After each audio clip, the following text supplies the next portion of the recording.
Sasa ndugu yangu wewe, kiufupi mimi pikipiki nimetumia gharama kubwa. Kwa hiyo ili mradi wewe mimi nikukabidhi pikipiki, nihakikishie ni nini ambacho utakachosababisha mimi niweze kukupa pikipiki. Nihakikishie hapa sasa hivi. Kwanza bwana mkubwa, asante sana. Nikushukuru kwanza kwa kunipa nafasi nyingine tena. Ni kuahidi kwamba yaliyopita yamepita. Nimegundua kweli nimekosea sana kwa kweli, lakini na kuahidi tu nitajirekebisha. Na kitu kingine ni kwamba hesabu zako zote nitaleta kwa wakati. Cha kukuomba tu tuvumiliane na unipe nafasi nyingine tena. Na kuahidi kwamba sitakuangusha tena. Kila kitu ninachokitaka nitafanya kama unavyotaka bosi wangu.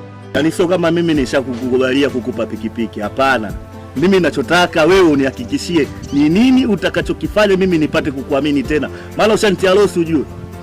Mimi ushanitia losi ujue. Kwa hiyo kikubwa zaidi mimi ninachotaka kwanza unihakikishie hapa.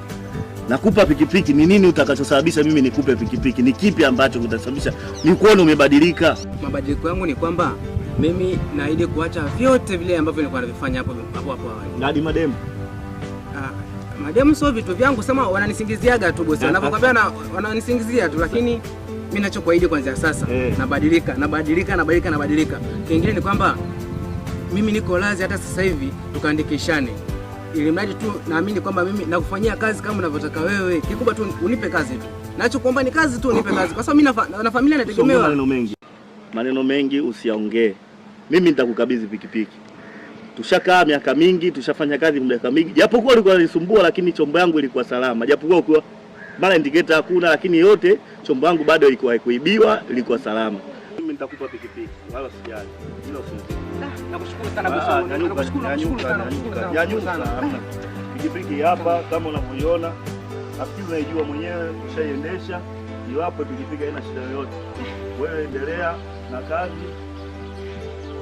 Kubwa zaidi utulivu tu katika kazi wako. Ila ikishafika mida saa 2:30 usiku. Nataka hesabu yangu kila siku niletee. Maana kukaa mpaka wiki ndio maana tunazinduana. Kila wiki tunazinduana. Kwa kila ikifika saa 2:30 uje nyumbani pale uniletee. Sawa? Sawa. Tena.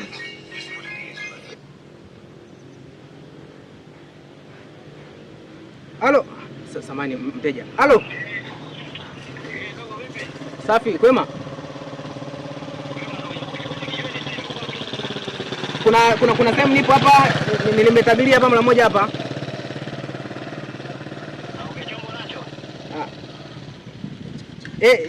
Chombo ipo. Haya, njoo basi hapa, niko kona hapa, njoo nichukue hapa. Sasa dakika mbili. Tunaenda na Neema. Sasa hivi tunakukabidhi chombo na unapigiwa. Utapiga hela mpaka ukome wewe. Nakushukuru sana. Utapiga hela sana. Nakushukuru sana. Sasa nini? Fresh mwanangu, wewe nenda na pikipiki hiyo, mimi utalikuja kunifuata mida saa 3, usikose kuja kunifuata nyumbani. Sawa? Haina shida bosi wangu. Chombo hiyo hapo chukua nenda. Haina shida.